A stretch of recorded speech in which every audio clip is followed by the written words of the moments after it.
نحمده ونصلي ونسلم على رسوله الكريم وعلى آله الطيبين وصحابه المطهرين وأزواجه المطهرات أما بعد أعوذ بالله من الشيطان الرجيم بسم الله الرحمن الرحيم عن ابن عمر ان رسول اللہ صلی اللہ علیہ وسلم قال ان امامکم حوضی ما بین جنبیہ کما بین الجربا ادرج قال بعض الرواة هما قریتان بالشام بینہما مسیرۃ 3 لیال وفی روایت فیہ ابارق کنجوم السماء من وریدہ فشرب منہ لم یزم بعدہا ابدا متفق علیہ۔ حضرت عبداللہ بن عمر رضی اللہ تعالی عنہ سے روایت ہے، فرماتے ہیں نبی کریم صلی اللہ علیہ وسلم نے ارشاد فرمایا میرا حوض تمہارے آگے ہے، میرا حوض تمہارے آگے ہے، اس کے دونوں کناروں کے درمیان اتنا فاصلہ ہے جتنا جربا اور ازرج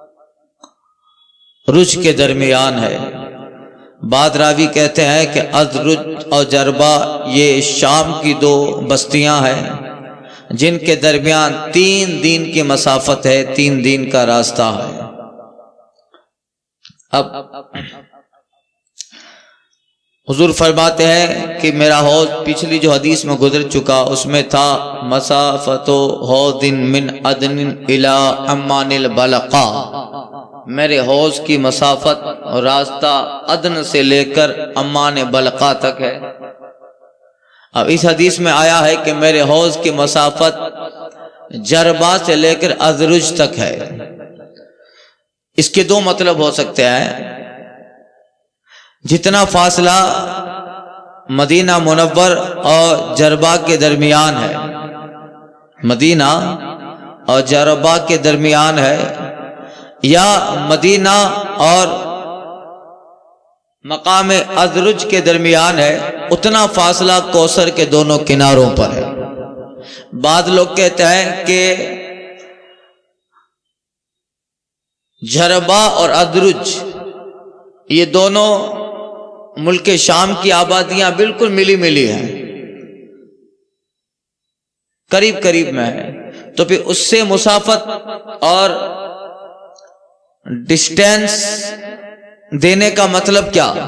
تو علماء محدثین فرماتے ہیں کہ مراد یہ ہے کہ جتنا مدینہ سے لے کر شام کے علاقہ جربا یا مدینہ سے لے کر شام کے علاقہ ازرج کے درمیان کا فاصلہ ہے، اتنا فاصلہ میرے حوض کے ایک کنارے سے دوسرے کنارے پر ہے۔ کیونکہ اگر یہ مراد ہو کہ جربا اور ازرج کے درمیان ہی کا فاصلہ مراد ہوتی ہے تو بالکل پاس پاس میں، جیسے علیہ اور باڑہ، ساور اور کنڈلا،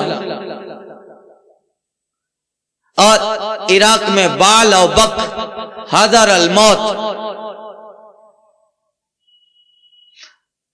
مراد مسافت ہے۔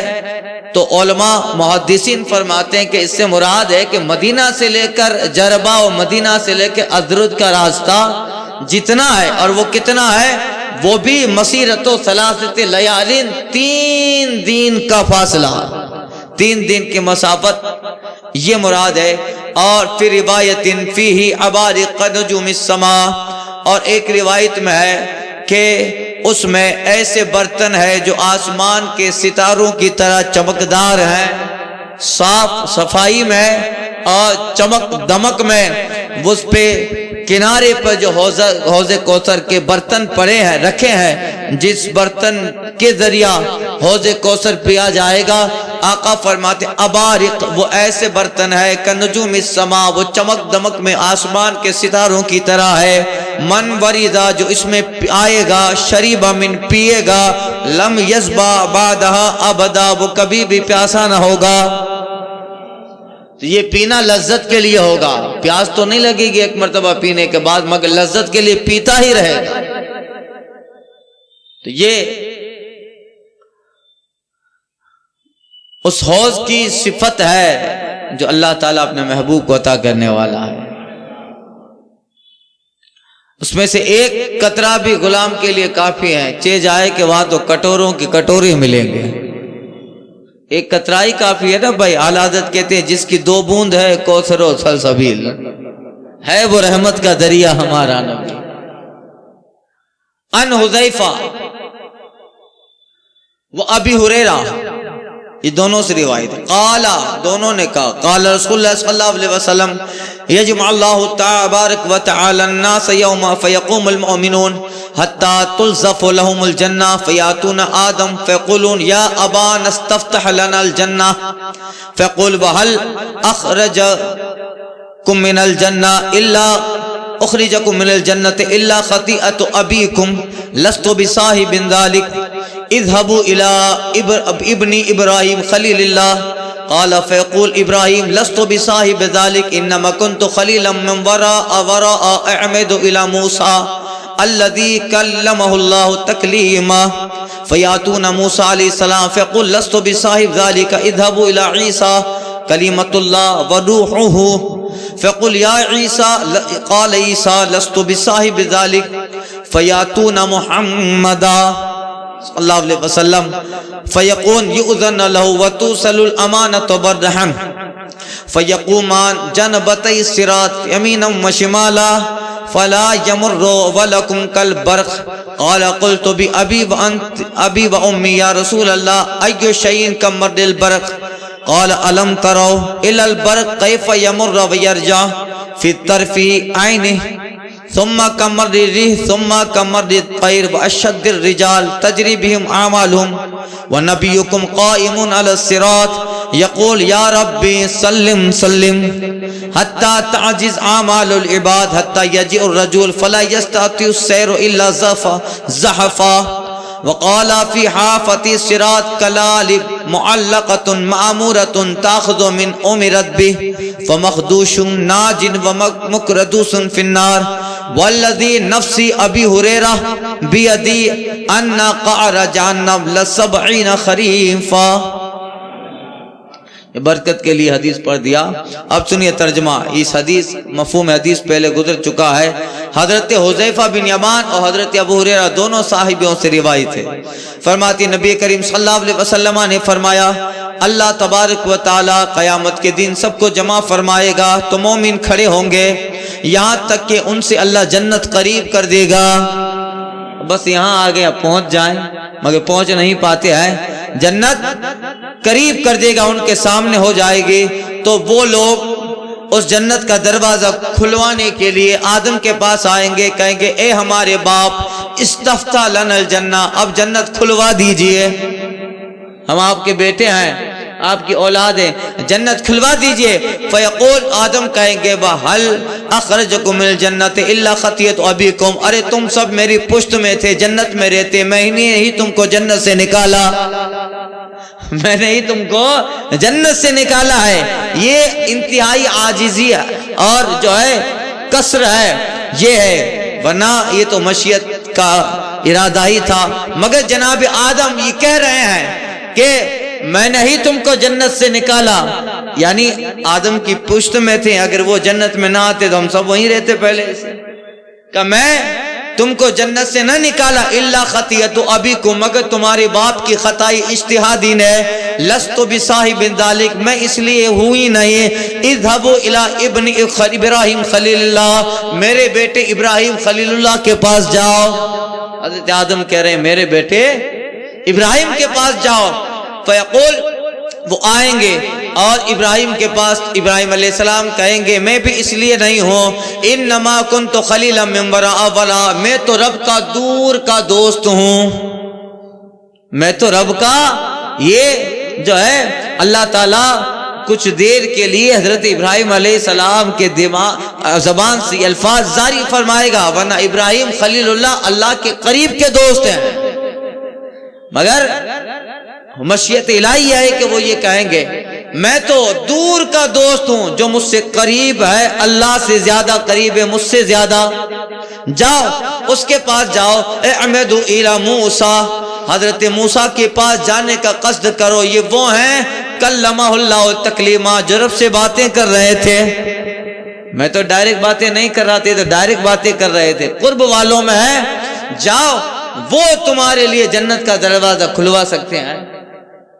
اب حضرت موسیٰ کے پاس آئیں گے، فیاتون موسیٰ علیہ السلام فیقول، جناب موسیٰ کہیں گے لست بصاحب ذلک، میں اس لیے نہیں ہوں، اذهبوا الى عیسیٰ، جاؤ حضرت عیسیٰ علیہ السلام کے پاس جاؤ، کلمۃ اللہ وروحہ، وہ اللہ کی کلمہ و روح اللہ ہے، روح قدس اور کلمۃ اللہ ہے۔ فیقول، آئیں گے جناب عیسیٰ کے پاس تو حضرت عیسیٰ کہیں گے لست بصاحب ذلک، میں بھی اس لیے نہیں ہوں، فیاتون محمدا، ایک حدیث میں ہے کہ حضرت عیسیٰ کہیں گے اذهبوا الى الذی کان بعدی اسمہ احمد و محمد مبشرم من بعدی، ان کے پاس جاؤ جو میرے بعد آئے تھے جن کا نام احمد و محمد ہے، تو وہ حدیث پیچھے گزر چکی، وہ یہاں تھوڑی روایت اختلاف الفاظ کے ساتھ ہے۔ اب یاتون محمد صلی اللہ علیہ وسلم، حضور کے پاس آئیں گے، فیقوم، تو مصطفیٰ جان رحمت کھڑے ہوں گے، فیوزن لہو، حضور کو حکم دیا جائے گا، محبوب ہی آپ ہی کے ہیں، آپ جو چاہیں ان سے معاملہ کروا لیں، ان کے لیے شفاعت کروا لیں، جنت کے دروازے کھلوا لیں، جہنمیوں کو جنت میں داخل کروا لیں۔ اب کیا ہوگا اس حدیث میں، ترسل الایمان امانت والرحم، تو پھر اب امانت اور رشتہ داری بھیجی جائے گی۔ اب اس وقت امانت اور رشتہ داری آئے گی، اللہ تعالیٰ ان کو شکل دے گا، رشتہ داری کو اور امانت کو۔ امانت سے مراد ہر قسم کی امانت، مال کا امین، عزت کا امین، دولت کا امیر، اور اللہ کے حقوق کا امین۔ ہم ہر اعتبار سے امین ہیں، ہر جگہ ہم امین ہیں۔ ایک ہماری امانت گھر کے تعلق سے، ایک رشتہ داروں کے تعلق سے، ایک پڑوسیوں کے تعلق سے، ایک اللہ کے احکام کے تعلق سے ہے۔ اب جو نماز نہیں پڑھتا اللہ کی امانت میں خیانت کر رہا ہے، جو پڑوسیوں کے ساتھ اچھا سلوک نہیں کرتا وہ اللہ کی امانت میں خیانت کر رہا ہے، جو اپنے دوست کے مال کے اندر خیانت کرے وہ خائن ہے، جو کسی کی عزت کے ساتھ کھیلتا ہے وہ عزت کا خائن ہے۔ ڈپارٹمنٹ بدلتے جائیں گے، امانت کا شعبہ بھی آگے بڑھتا جائے گا۔ تو صرف مال میں امانت نہیں، امانت کی کئی قسمیں ہیں، امانت بھیجی جائے گی، اللہ انہیں بھی شکل دے گا۔ اور رہا رشتہ داری، جو تھوڑی تھوڑی بات پہ جو 2 4 4 10 10 سال تک قطع تعلق کر لیتے ہیں، بات میں دم نہیں ہوتا، اور دونوں ویواہ ہیں، سمبندھی، تھوڑی بات ہے، اب میاں بیوی میں جھگڑا ہے، بچی کو سمجھا بجھا کے بھیج دینا چاہیے، اور آپ بڑے ہو تھوڑا ٹھپکا اپنے داماد کو بھی دے دینا چاہیے، ہو گیا چلو جو بھی تھا اب ختم کرو، اور آگے سے نہ ہو، تمہاری زندگی ہے، سمجھا کے دونوں کو ملا دو۔ مگر اتنی توفیق نہیں ہے لوگوں میں، اتنی توفیق نہیں ہے، پھر ان میاں بیوی کے جھگڑوں کی وجہ سے دونوں خاندان الگ ہوئے، میاں بیوی کا جھگڑا تو دونوں سمبندھیوں میں جھگڑا، ویوائیوں میں جھگڑا، پھر اس کے جو رشتہ دار ہے وہ اس کے رشتہ دار سے دور، اس کے رشتہ دار اس کے رشتہ دار سے دور، بات میں کچھ دم نہیں ہے۔ تو یہ اور کب تک 10 10 12 12 15 15 سال تک چلتے ہیں جھگڑے۔ ایک بڈھا تو مر رہا تھا، میں گیا تھا اس کے پاس یاسین شریف پڑھنے، کہیں بلایا تھا مجھے، تو وہ اس کے بھائی سے جھگڑا تھا، اس کے بھائی سے مرتے مرتے اپنے بیٹے کو کہہ رہا ہے کہ میں نے تو سمادھان نہیں کیا، اگر تم سمادھان کرو گے تو میرے بیٹے نہیں ہو۔ بتائیے، میرے آنکھوں دیکھا حال، جی سمادھان نو کہیں جا، تو آخر میں وصیت کر رہا ہے کہ میں نے تو اپنے بھائی سے سمادھان نہیں کیا، جو بھی مسئلہ رہا ہو تم بھی مت کرنا ورنہ تم بیٹے نہیں ہو۔ سکرات کے وقت میں پڑا ہے، ہم یہاں آ گئے ہیں، پھر ہم لوگ NRC کا رونا رو رہے ہیں. ہمارے اعمال تو دیکھو. فساد، اختلافات، پڑوسیوں کا پڑوسی سے، گھر میں دیکھو میاں بیوی، ماں باپ اور بھائی بہنیں، ان سب میں، اور سسرالی رشتے، پڑوسی، ان سب میں ہمارے اختلاف لگے پڑے ہیں. سب سے ہماری انبن بنی پڑی ہے. کوئی ایسا آدمی بتا دو جو ہر اعتبار سے صاف ہو، جس کا کسی سے قطع تعلق ہو ہی نہ. وہابیوں کے سے الگ رکھ دیجئے گا، سنیوں کی بات کر رہا ہوں. تو اب وہاں قطع تعلق کو پھر اس حدیث میں نہ جوڑ دو، وہاں سے تو حکم ہی ہے قرآن سے. تو یہ سنیوں کی، مومنوں کی باتیں ہو رہی ہیں. تو رشتہ داری کا خیال رکھنا چاہیے. اور ایک حدیث شریف کا مطلب ہے کہ آگے حدیث شریف آئے گی کہ جو رشتہ داریاں مضبوط کرتا ہے اللہ اس کی عمر بڑھا دیتا ہے. اللہ اس کی عمر. اب آدمی چاہتا ہے کہ بہت سالوں تک جیتا رہے تو سب سے اچھا تعلق رکھے، اور جو سب سے زیادہ صلح کرواتا ہے، سمادھان کرواتا ہے، کمپرو کرواتا ہے، اس کی عمر بہت ہوتی ہے. اس کی عمر، کیونکہ وہ رشتہ داریوں میں کسی کو ملانے میں کسی بھی اعتبار سے in any kind of the relationship, in any kind of the divorce، کسی بھی اعتبار سے وہ رشتہ داری کے اچھائی کے لیے اگر حصہ لیتا ہے اللہ اس کی عمر بڑھا دیتا ہے. سمادھان میں حصہ لیتا ہے، دونوں خاندان کو ملانے میں حصہ لیتا ہے.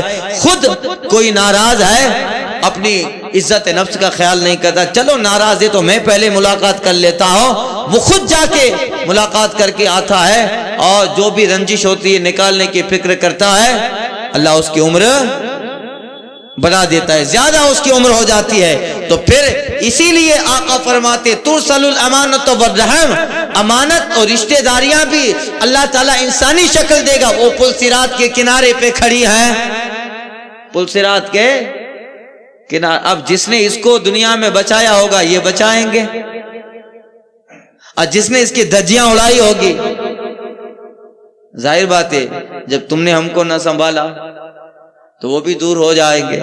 تو رشتہ داریاں مضبوط کرو، اس سے قوم کا بھلا ہوتا ہے، سوسائٹی کا بھلا ہوتا ہے. اور جس قدر مسلمانوں میں رشتہ داریاں مضبوط ہوگی اس قدر مسلم سماج مضبوط ہوگا، مسلم سماج مضبوط ہوگا. اور فکر یہ کرتے رہیں، ہمارے جو ذمہ دار ہوتے ہیں، ہمارے جو بڑے ہوتے ہیں، وہ یہ فکر کریں کہ جہاں تک ہو سکے قوم مسلم میں انبن نہیں ہونی چاہیے. اتحاد کا نام زندگی ہے، اختلاف کا نام موت. ہم لوگ آگے آ ہی نہیں رہے. اب ہم لوگ اس قدر ایک دوسرے کے ہو گئے. ایک شاعر نے کہا تھا سانپوں سے سانپ لپٹے رہے پیار سے مگر، سانپوں سے سانپ لپٹے رہے پیار سے مگر، انسانیت کی ذات کو انسان ڈس گیا. ہے کہ نہیں؟ یہ کہہ کر سپیرے نے آزاد کر دیا سانپوں کو، اب انسان کو ڈسنے کے لیے انسان کافی ہے کہ نہیں؟ ایک جرمن کا بہت بڑا آدمی تھا، وہ کچھ زمانوں تک پریشان رہا. اب لوگوں سے کتنا پریشان ہوگا کہ اس نے کسی کتاب میں جملہ پڑھ لیا تھا کہ ایک دن جب قیامت آئے گی تو پھر ہم دنیا میں جس کے ساتھ تھے پھر وہاں بھی اس سے ملاقات ہونے والی ہے. تو لوگوں سے وہ کتنا پریشان ہوگا کہ اس کا جملہ ایک رائٹر نے لکھا تھا اپنی کتاب میں، کسی ٹاپک کے تحت بات آئی تھی، انگریزی میں تھا، تو اس نے لکھا تھا کہ وہ آدمی کتنا پریشان ہوگا کہ بک پڑھتے پڑھتے جب اس کو پتا چلا کہ اس لوگوں سے یہاں جن سے مل رہے ہیں قیامت میں بھی دوبارہ ان سے ملاقات کرنے والی ہے، تو آدمی کتنا پریشان ہوگا. وہ کہتا ہے آہ بھر کے، ارے ایک بار پھر ان سے ملاقات کرنی ہے. یعنی کس قدر ٹارچرڈ ہوگا اور ٹارچر کیا ہوگا. یہ تو پھر اپنا رویہ ایسا بنائیں کہ ہم لوگ جہاں جائیں لوگ دیکھ کے راضی ہو جائیں، لوگ دیکھ کے خوش ہو جائیں. اسی شاعر نے ایک بڑی اچھی بات کہی تھی، ایک شجر ایسا محبت کا لگایا جائے، ایک شجر ایسا محبت کا لگایا جائے جس کا ہم سائے کے آنگن تک سایہ جائے. ایسی محبت کی مثالیں قائم کرو. لوگ ہمیں دیکھ کے گلیاں نہ بدل دے، لوگ ہمیں دیکھ کر دعا نہ کریں کہ یہ پڑوس میں کہاں سے آ گیا، یہ کہیں مر جائے، یہ کہیں دور چلا جائے. دعا نہ کریں، لوگ اپنی آبادی میں ہمارے آنے کی تمنا ہے کیا کریں. یہ ہمارے رویے بدل گئے ہیں، بھیگتا جو ہے ہم اس قدر ان معاملات میں بھی کمزور ہو گئے. کسی شاعر نے کہا تھا رینگتا ہے کچھ اس طرح ذہن میں اپنوں کا خوف، رینگتا ہے ذہن میں کچھ اس طرح. کہیں بہت سالوں پہلے کہیں پڑھا تھا، درود شریف پڑھی تو یاد آ جائے گا.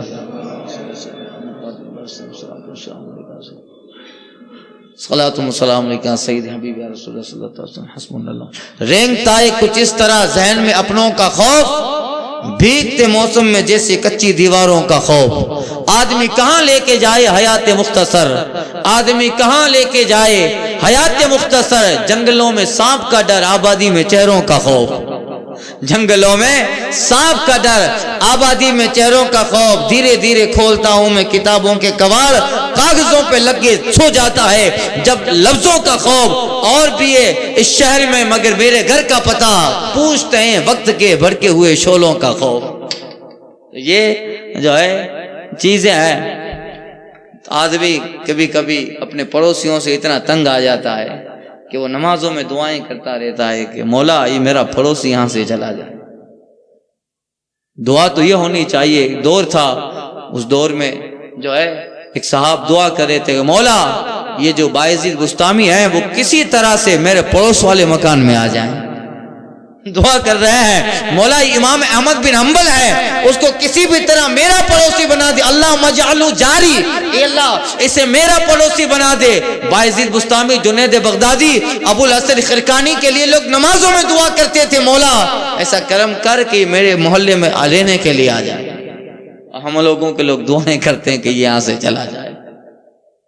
یہ ہم لوگوں کے رویے ایسے ہو گئے ہیں.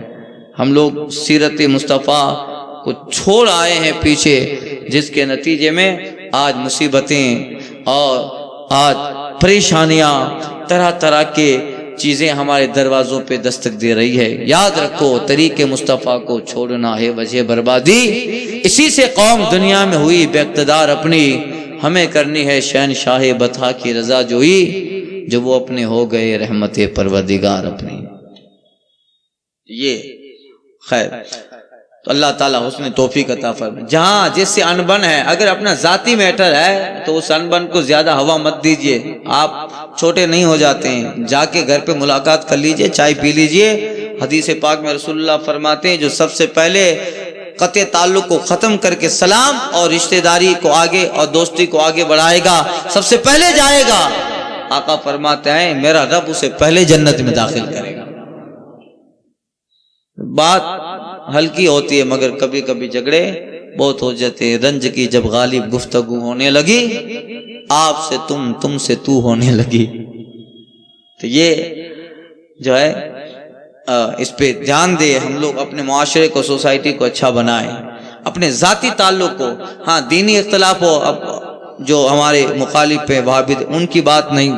ہمارے جو سنی ہیں اپنے ذاتی کچھ خاندانی میٹر ہوں اور ڈسٹریبیوشنز ہوں اور جو ڈسٹینس ہیں ان کو سب کو مٹا دیں. جو بھی ہے ایک ہو کے رہنے کی فکر کریں. اس سے کیا ہوتا ہے قوم بھی مضبوط ہوتی ہے، خاندان بھی مضبوط ہوتا ہے. رشتہ داریاں مضبوط رہتی ہے تو خاندان مضبوط رہتا ہے. پھر وہ بندے پہ جب کوئی مصیبت آ بھی جاتی ہے تو اس کے لیے بہت ساری دیواریں، بہت سارے دروازے کھلے رہتے ہیں. اللہ تعالیٰ حسن توفیق عطا فرمائے.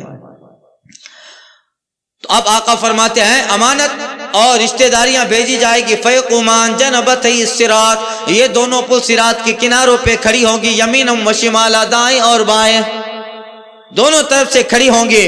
آقا فرماتے ہیں کہ فیمر اولکم کالبرق، جو تم میں سب سے پہلے گزرے گا وہ بجلی کی طرح صراط سے گزر جائے گا. حضرت ابو ہریرہ کہتے ہیں ابی انت امی یا رسول اللہ، ابو ہریرہ کے ماں باپ آپ پہ قربان. ایو شیء کمر البرق، کوئی چیز بجلی کے کودنے اور بجلی کے چمکنے کی طرح بھی کوئی چیز ہے. آقا فرماتے ابو ہریرہ علم تراؤ، کیا نہیں دیکھتے بجلی کو؟ کیف یمر و یرجع، کیسے آتی ہے اور چلی جاتی ہے. اس سے مراد وہ جو بجلی ہوتی ہے آسمان میں کڑک ہوتی ہے، وہ اب جیسے ہی ہم دیکھتے ہیں وہ آدھا گھنٹہ ٹھہرتی ہے کیا؟ نہیں، آئی ایک سیکنڈ میں چلی گئی. کیسے آئی؟ چلی گئی یہ اب یہی ہے کہ نہیں دیکھتے، بجلی آتی ہے فوراً چلی جاتی، پھر طرفت عین، پلک جھپکنے میں فوراً لوٹ جاتی ہے، اور پھر آقا فرماتے ہیں پھر جو گزرنے والا ہوگا ہوا کی طرح، ثم کمر الطیر، پھر اس کے بعد گزرنے والے پرندوں کی طرح گزریں گے، وشد الرجال تجری بہم اعمالهم، اور کچھ لوگ جو ہے شد الرجال، اور جو ہے مردوں کے چلنے کی طرح، تجری بہم اعمالهم، انہیں ان کی اعمال لے کے جائیں گے، اور نبیکم قائم علی الصراط، تم فکر مت کرنا ایک کنارے پہ تمہارا نبی کھڑا ہوگا، تم فکر مت کرنا ایک کنارے پر تمہارے پیغمبر کھڑے ہیں، فیقول یا ربی سلم سلیم، جو تمہارے لیے ربی سلم سلیم کہہ رہے ہیں، اے اللہ سلامتی سے گزار دے، تو بجلی کی طرح گزرنے والا ہو، ہوا کی طرح، پرندے کی طرح، مرد کے دوڑنے کی طرح ہو، کسی بھی طرح گزرتا ہو، کنارے پہ تو میں کھڑا ہی ہوں۔ اس لیے انشاءاللہ میری دعا رنگ لائے گی۔ آقا فرماتے حتی تعجز اعمال العباد، یہاں تک کہ بندے کی اعمال عاجز ہو جائیں گے، اعمال اتنے ہے ہی نہیں کہ آسانی سے گزر چکے، جتنا اعمال تھا اتنا گزر چکا، اب ریچارج ختم، اب کیا ہے، اب کیا ہوگا، حتی یجیء الرجل، یہاں تک کہ ایک آدمی آئے گا، فلا یستطیع السیر الا زحفا، آقا فرماتے ہیں یہاں تک کہ ایک بندہ آئے گا جو چل نہ سکے گا سوائے گھسیٹنے کے، اب پل صراط پہ وہ چل بھی نہیں سکے گا، گھسیٹنے کی طرح پل صراط سے گزرتا ہوگا، وقالا، اور فرماتے فیہا فیت الصراط کلالی معلقت، اور جو ہے رسول اللہ صلی اللہ علیہ وسلم فرماتے ہیں کہ صراط، پل صراط کے دونوں کنارے پہ کنڈے لٹکے ہیں، کنڈا کنڈے لٹکے ہیں، معمورتوں، اور ان کنڈوں کو اللہ کی طرف سے حکم دیا ہے، تاخذ من امرت بھی، اسے جس کا حکم دیا ہے اس کو وہ پکڑ لیتے ہیں، اسے یعنی آدمی گرتا ہے تو کنڈا اس کے ہاتھ میں آ جاتا ہے، اب اس کنڈے کو اللہ تعالیٰ نے کڑی کا حکم دیا ہے کہ کون گرے تو کس کے ہاتھ میں آ جانا ہے، اب کچھ گریں گے، کچھ بچیں گے، کچھ زخمی ہوں گے۔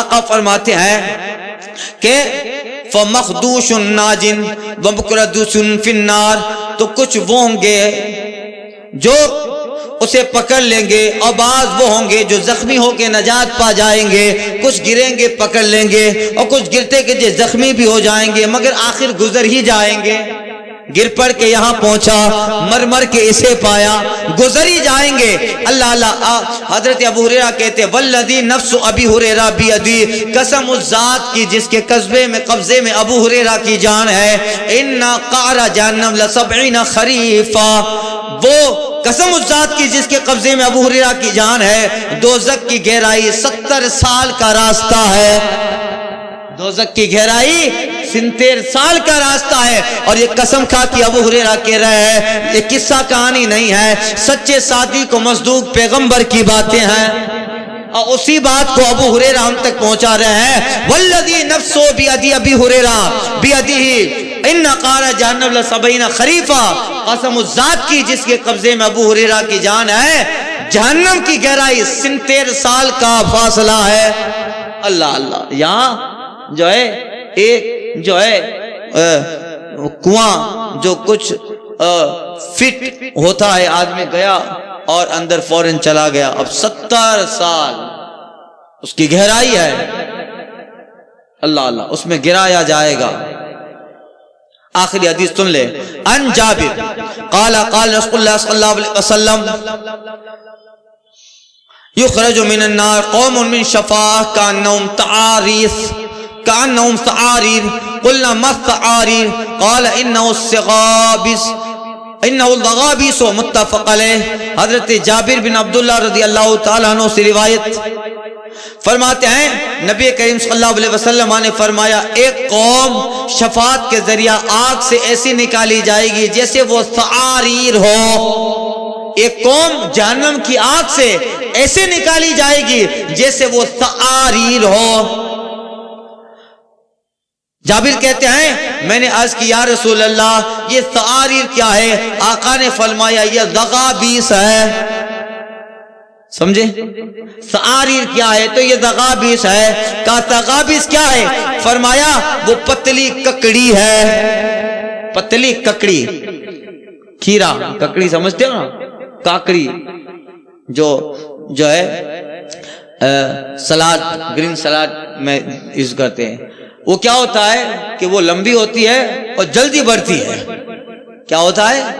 ککڑی جلدی بڑھتی ہے، اس لیے اس کو تشبیہ دی گئی کہ جو لوگ جہنم سے نکالے جائیں گے وہ جہنم میں جل کے کوئلہ ہو چکے ہوں گے، بدن بالکل کالے پڑ چکے ہوں گے.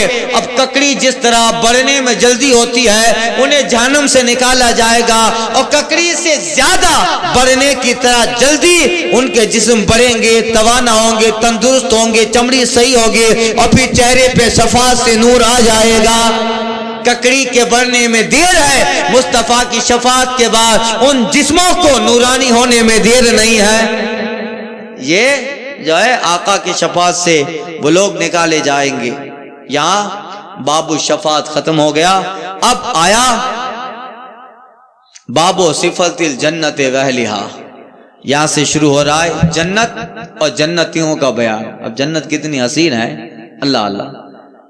صاحب مشکات نے جو روایتیں پیش کی ہے کہ جنت تو جنتی، پہلے تو جنت کا ذکر کریں گے اور پھر جنتیوں کا ذکر کریں گے کہ ان جنتیوں کو اللہ تعالیٰ دے گا کیا، اور پھر جنت ہے کیسی. اللہ نے اس کی دیوار، اس کی زمین، وہاں بھی الگ طرح کے اللہ نے پنکھے لگائے ہیں، وہ کیسے ہیں، وہاں کا اے سی کیسا ہے، قدرتی چیزیں. انشاءاللہ آپ کو لطف آئے گا.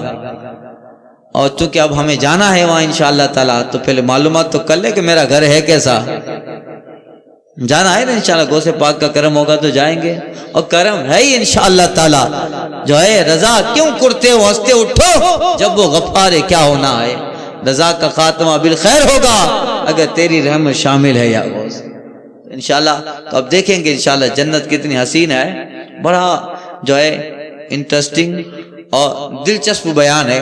انشاءاللہ آپ سنیں گے، بڑا لطف آئے گا. آئندہ کے درس میں